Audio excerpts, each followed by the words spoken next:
রবীন্দ্রনাথ ঠাকুরের এক লেখাতে বলেছিলেন, কালো মেয়েদের নাকি দেখতে বেশ সুন্দর লাগে। কোন এক কবির এক গল্পে পড়েছিলেন, কালো মেয়েরা দেখতে নাকি ভীষণ মায়াবী হয়। আসলে কি বাস্তবে তাই? কালো মেয়েদের নাকি তাদের দেখতেই অন্যরকম, কিন্তু বাস্তবিক অর্থে আসলে তা না। কালো মেয়েদের আসলে দয়া করা যায়, কালো চামড়ার মেয়েদের দয়া করা যায়, কিন্তু তাদের জীবন সঙ্গী হিসেবে তারা কালো মেয়েদেরকে বেছে নিতে চায় না। কালো মেয়েদের উঠতে বসতে নানাভাবে হেনস্থা করা হয়। কালো মেয়েদের নানান কথা শুনতে হয়। কালো মেয়েদের বাবা মায়েদের অনেক কথা শুনতে হয়, যেটা আপনি কল্পনাও করতে পারবেন।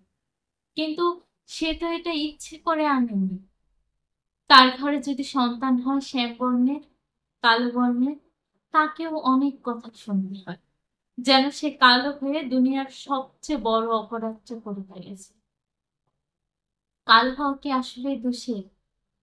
কেন আমরা মানুষরা এগুলো বুঝি না?